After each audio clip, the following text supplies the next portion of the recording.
The day the officers arrived, their guns were drawn, aiming at my 16-year-old son as he placed flowers on his brother's grave.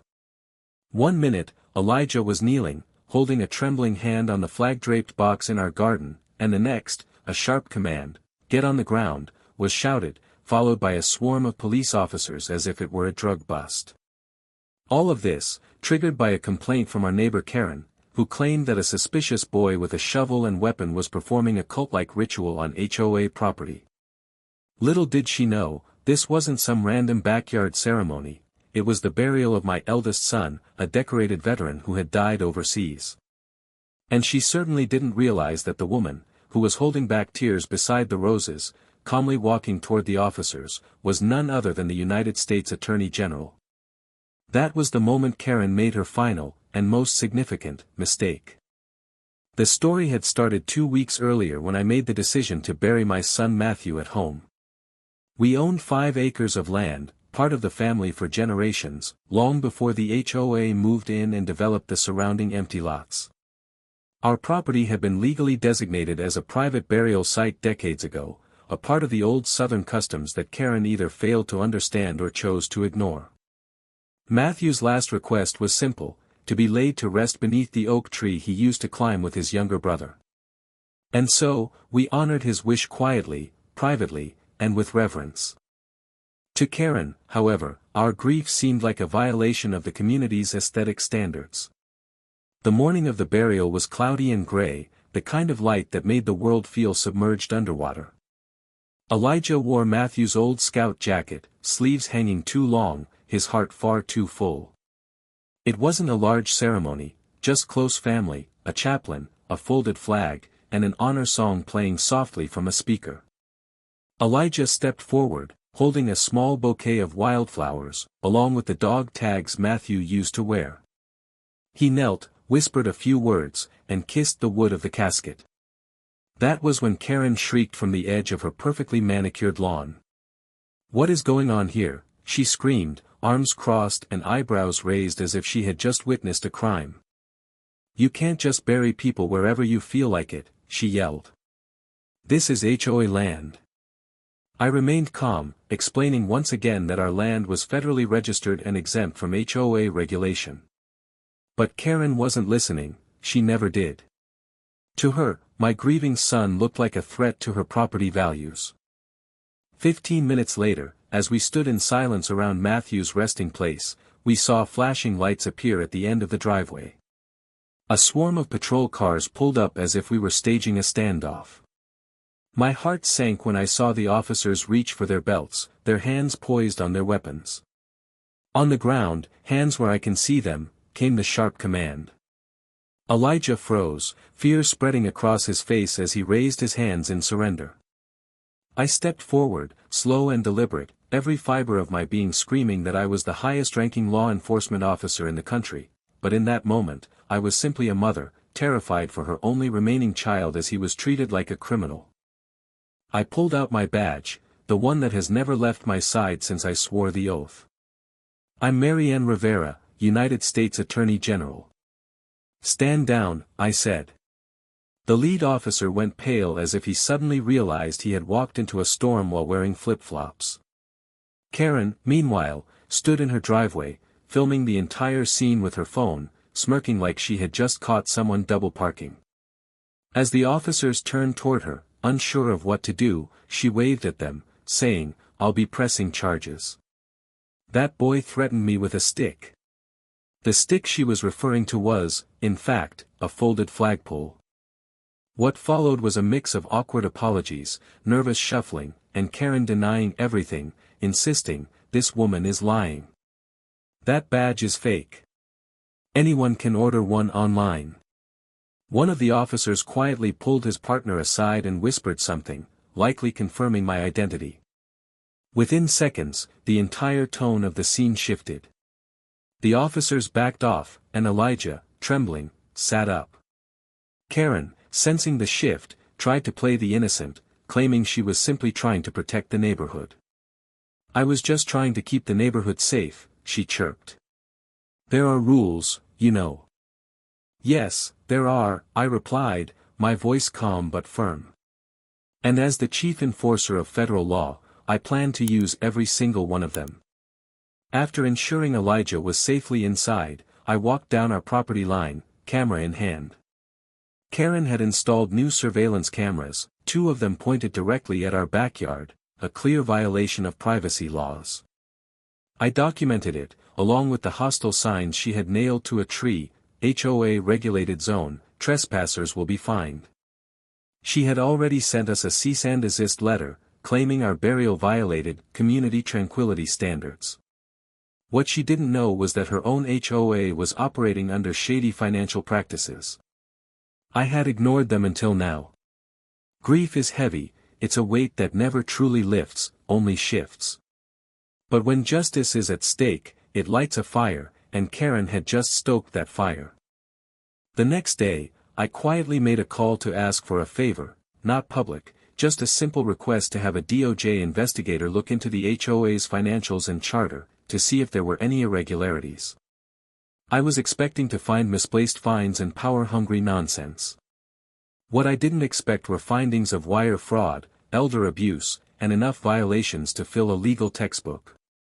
The HOA wasn't just poorly managed, it was a private little kingdom, and Karen was its unstable queen.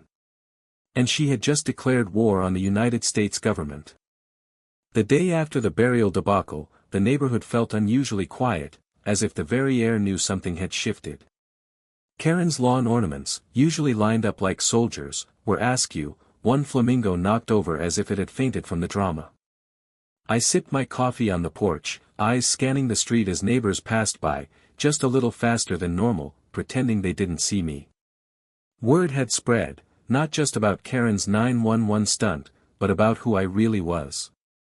Some people gave half-hearted waves, while others ducked behind hedges. I didn't blame them, they were all under Karen's thumb, and for the first time, they realized that thumb might soon be crushed. Karen, however, had doubled down. She posted on the HOA forum, accusing me of faking my government position to intimidate board members and claiming that Elijah had terrorized the block with military theatrics. I read her post 3 times just to make sure I wasn't hallucinating. She had uploaded blurry photos of Elijah holding the flag, adding dramatic captions like, "Suspicious youth in camo jacket, armed and dangerous." One comment even asked, "Isn't that the Attorney General's son?" To which Karen replied, "Not confirmed. Could be crisis actors." That was when I decided Karen needed a legal wake-up call. I called Roy, one of our most meticulous DOJ investigators, known for his quiet nature but his ability to dismantle empires with a spreadsheet and a set of bylaws. I didn't give him instructions, just told him to start with the HOA in Oak Ridge Estates, begin with the finances, and poke around. No pressure. Roy simply nodded and disappeared into his world of coffee, files, and cryptic post-it notes. Meanwhile, Karen called an emergency HOA meeting. She passed out flyers door to door, wearing a vest and windbreaker as if she were running for office. The flyer read, "Community safety and neighborhood standards are under attack, attend to protect our values." When I showed up with Elijah, every head in the room turned as if we had kicked in the door. Karen stood at the front, gripping a wireless mic like a talk show host. Her smile faltered when she saw us, but she pressed on. "We need to talk about the misuse of property for unapproved events," she began, her voice shaky with feigned concern. "There was an unauthorized funeral last week, involving flags, weapons, and minors in distress. Our rules clearly state no personal ceremonies without HOA oversight." I raised my hand. "Our property is exempt from HOA governance.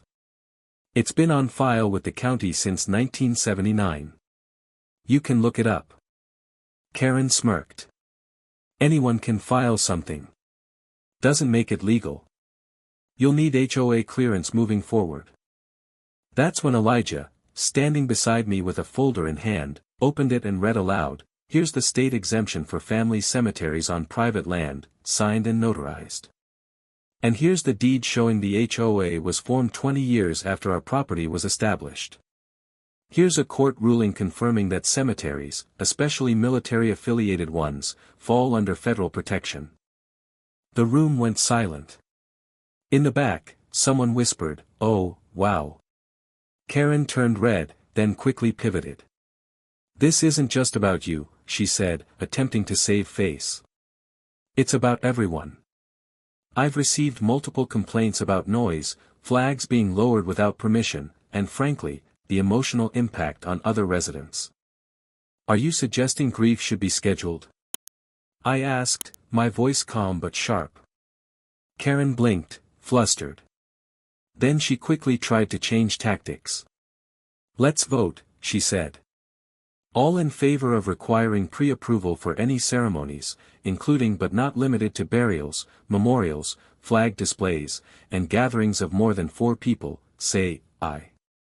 Only 2 hands went up, hers and a man who looked like he had been promised a fruit basket. Karen looked betrayed. "Well, the rest of you clearly don't care about the rules," she said.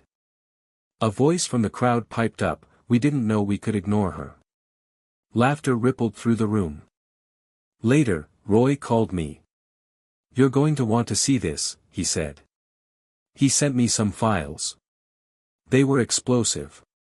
The HOA's operating budget contained expenses that made no sense, catering from high-end restaurants, payments to a landscaping company that didn't exist, and wire transfers to a PayPal account listed as community enrichment. But that wasn't the worst part. Karen had hired a private company to install hidden surveillance cameras throughout the neighborhood, disguised as birdhouses, lawn lights, and even decorative mailboxes. The footage didn't go to local law enforcement or a neutral third party, it went straight to her laptop. She had been spying on residents, tracking their routines, recording private conversations on their porches, and zooming in on children playing in their yards. That crossed a line from entitled to criminal. Roy flagged multiple legal violations, including unauthorized data collection, child privacy infringements, and misuse of HOA funds. We were no longer talking about neighborhood squabbles, we were talking about a full-scale criminal operation, and Karen had just made her biggest mistake yet. Karen had become a force of sheer nuisance. She was essentially running a suburban surveillance state, using taxpayer money to fund her paranoia. However, I didn't act right away. I wanted her to feel the tightening of the noose around her, bit by bit. The following days were strangely calm. Karen didn't venture outside much, and when she did, she walked briskly, wearing sunglasses and a baseball cap pulled low. The word spread fast, though. Neighbors who had once cowered beneath her clipboard were now quietly meeting in private, sharing stories and comparing finds. One woman told me that Karen fined her for having an umbrella that cast a disruptive silhouette onto neighboring lots. Another man was cited because his dog's tail wagged excessively. Meanwhile, Elijah was slowly regaining his peace. He spent countless hours at Matthew's burial site, tending the flowers and even building a small bench under the oak tree. Though he rarely spoke of the incident, his hands were steadier, and that was enough for me. He'd lost his brother and almost his dignity, but like the soil surrounding Matthew's grave, Elijah was beginning to root himself again. On the other hand, Karen was spiraling. She became more erratic with each passing day, posting increasingly delusional messages on the HOA website. She accused me of planting spies within the community and tampering with property lines. She even claimed that the flag Elijah had placed on Matthew's grave emitted low-frequency noise that disturbed wildlife. At this point, she was trying to file citations against a dead soldier. It became clear to me that Karen wasn't just unstable, she was a serious threat. It was time for me to make my move. Her descent into madness wasn't gradual, it was a sharp, sudden plunge. Only days after her outburst at the emergency HOA meeting, she began issuing increasingly bizarre fines. One neighbor was fined $75 for having overly reflective wind chimes, and another received a violation for unauthorized laughter after 9 p.m. The once terrified community, held hostage by her power, found itself straddling disbelief and dark humor. Still, there was an undercurrent of fear. After all, Karen still had power, and some residents were whispering about the time she had a trampoline hauled away for excessive bouncing. But this time, she had chosen the wrong target, and the threads of her suburban empire were unraveling. Roy's updates came almost daily now, his monotone voice underscoring the chaos he was uncovering. The private surveillance system Karen had installed was far worse than we initially thought. Hidden microphones were embedded in decorative stones along the neighborhood walking trails, and one camera was cleverly disguised as a bird feeder, pointed directly into a couple's kitchen window. The footage was being stored on encrypted drives that Roy suspected Karen had hidden in her attic, away from HOA servers or any shared devices. This wasn't merely a privacy issue, it was a felony. Unauthorized recording in private spaces, especially involving minors, had serious legal consequences. She wasn't merely monitoring her neighbors for security.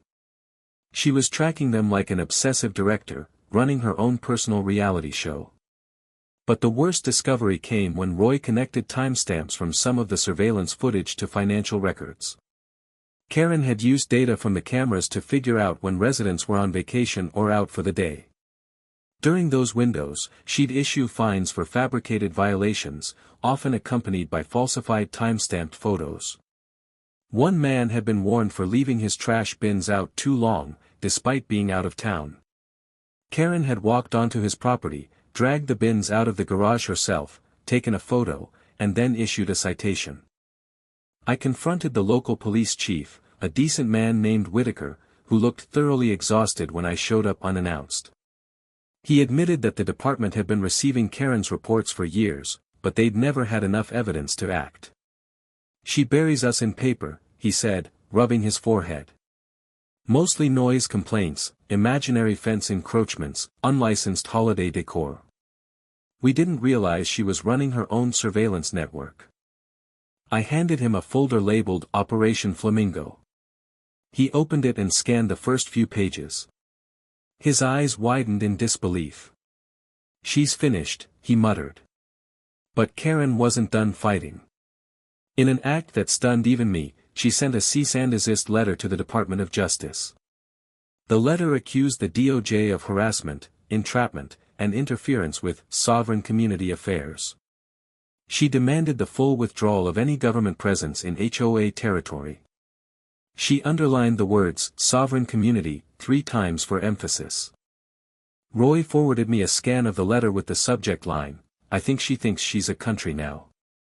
What Karen didn't know was that Roy had already secured a warrant. A quiet, surgical operation was scheduled, nothing flashy, just a precise extraction of surveillance equipment, computers, and financial documents to complete our case. But I had something else in mind.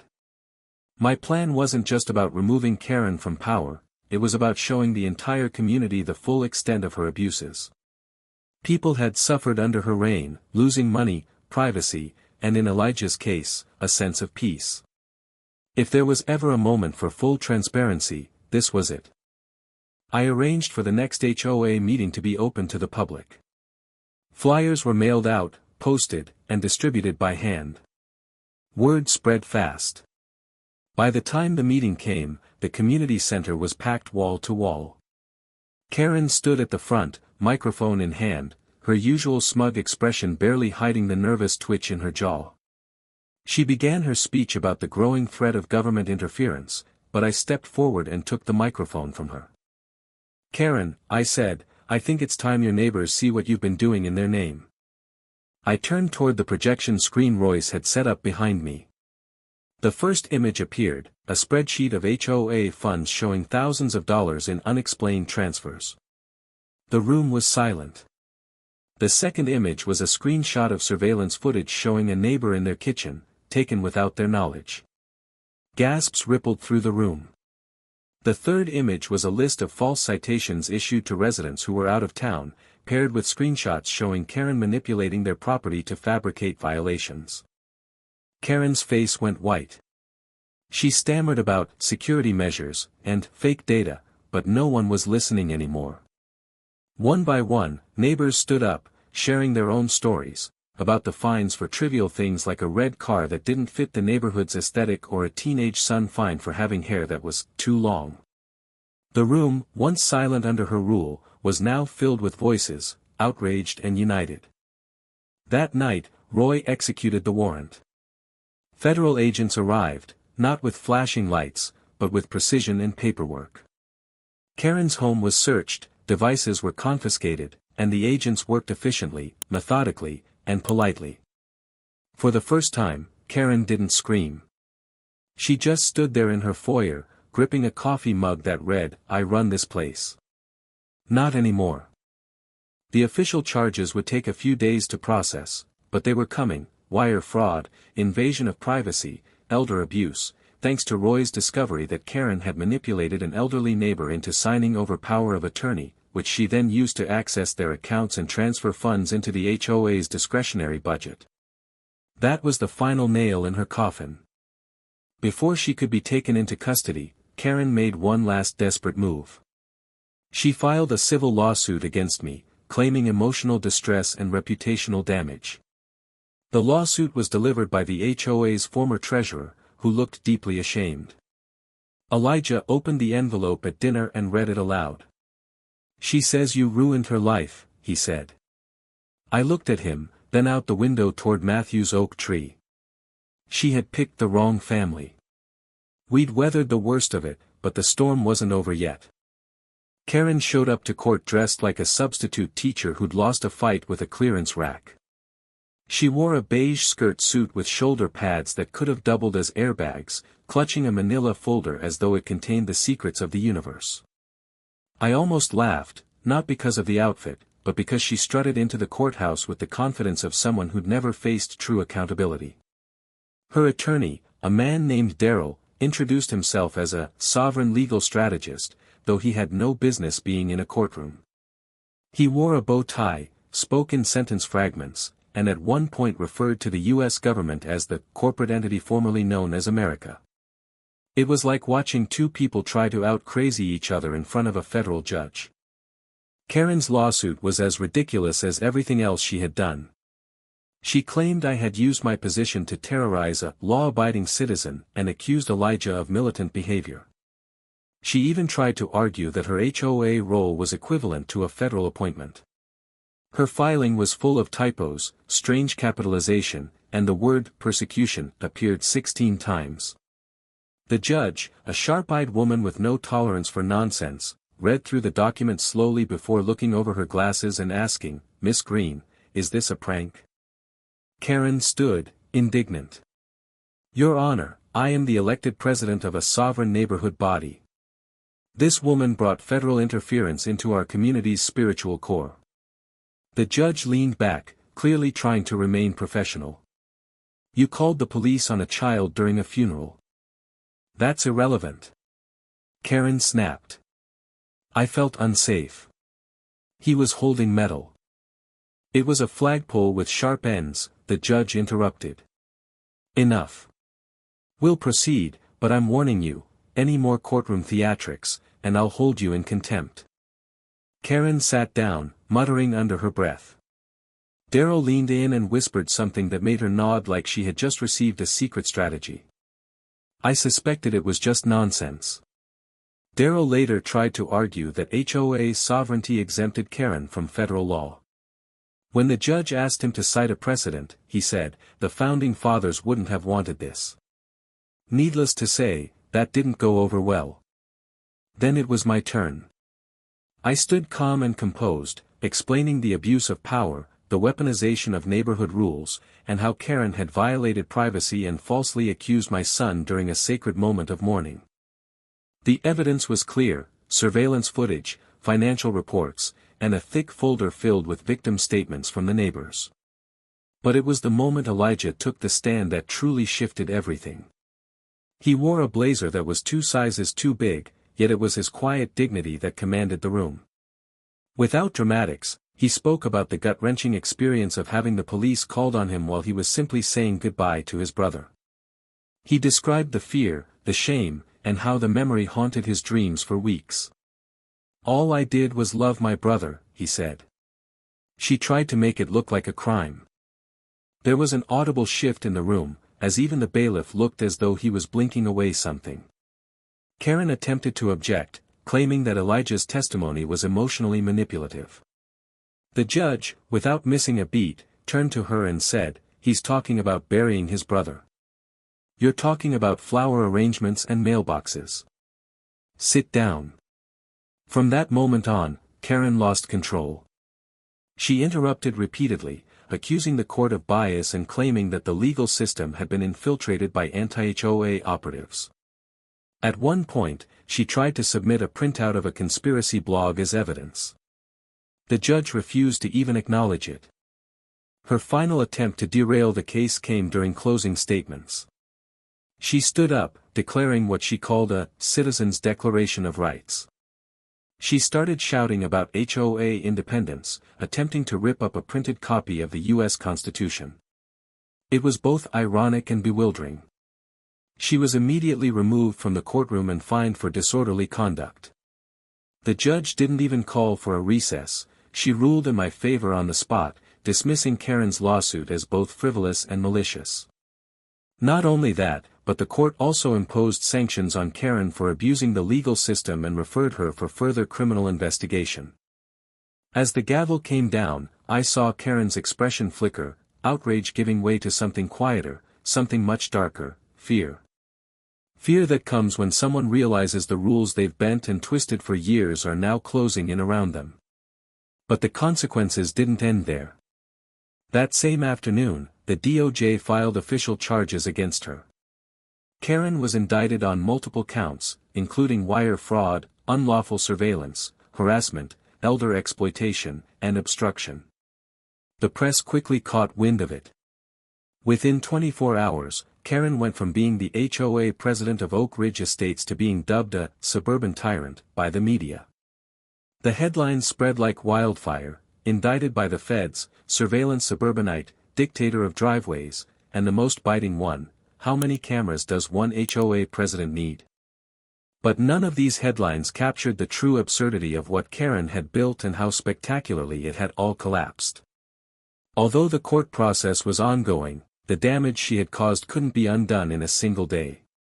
Her invasive policies had left a lasting scar on the community, a culture of suspicion, fear, and enforced conformity. For years, people had kept to themselves, terrified to plant the wrong flowers or host a birthday party without prior approval. But after her arrest, something began to shift in the neighborhood.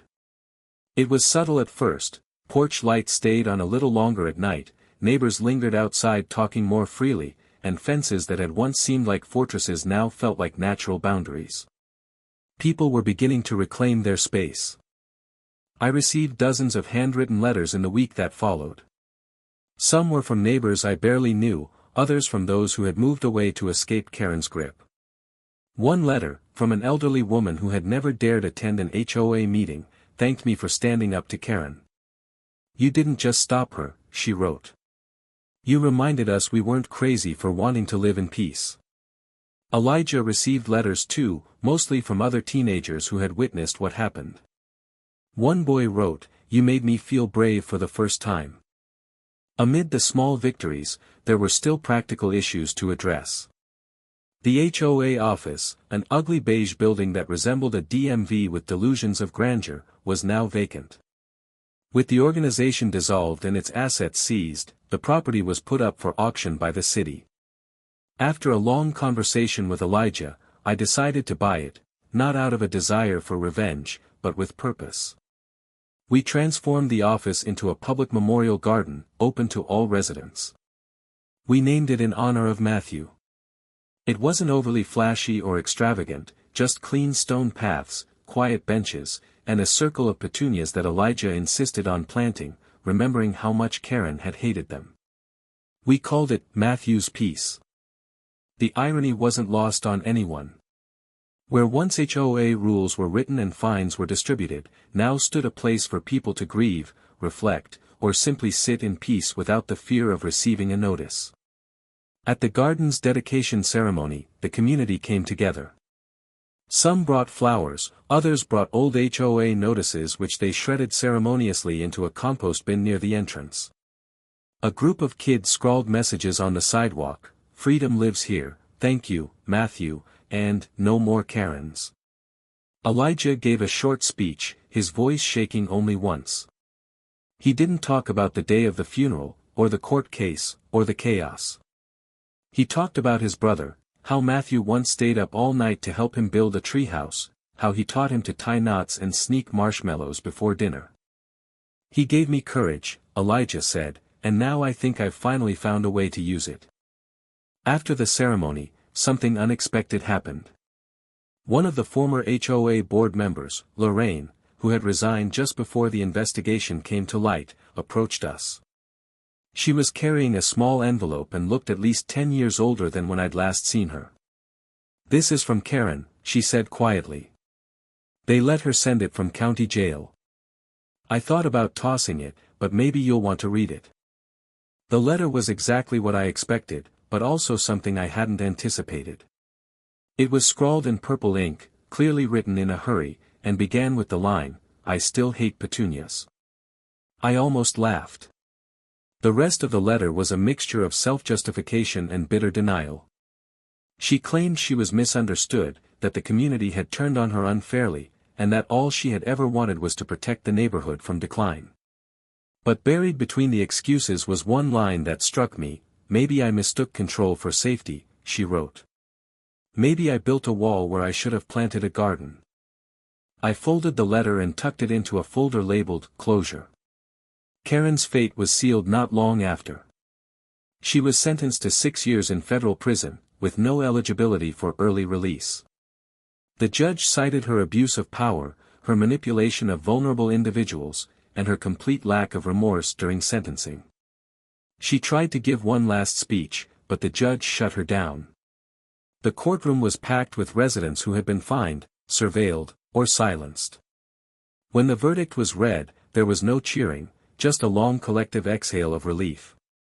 In the months that followed, the neighborhood began to heal. The fear faded, and laughter returned. Lawns weren't perfect anymore, and no one cared. Someone painted their house bright yellow, and instead of a complaint, they received a basket of lemons from their neighbors. Kids rode their bikes through the cul-de-sac where Karen once had "Quiet Zone" signs. Dogs barked freely, barbecues filled the air with smoke, and the place that had once been stifled by fear was alive again. Elijah started volunteering with a local veterans group, sharing stories about Matthew and the importance of honoring family and truth. He became a quiet force of light in the community, someone who had faced darkness but chose to plant flowers anyway. As for me, I continued my work in Washington, but with a deeper awareness of how power, even in its smallest forms, could be wielded like a weapon or offered as a hand. We kept Matthew's peace open day and night. People came from other neighborhoods, even other towns, to sit beneath the tree or read the plaque that told the story, not just of Matthew, but of what happened when one community found the courage to stand up against tyranny, disguised in pearls and HOA stationery. Sometimes, at sunset, I would see Elijah sitting on the bench, eyes closed, listening to the wind. I'd know that even though we had lost a son and nearly lost another to fear, we had won something too, our dignity, our peace, and our place in a world that finally knew who the real threat was. Karen tried to rule a neighborhood through fear, but in the end, it was love, truth, and one boy's quiet resilience that brought her empire down, brick by brick.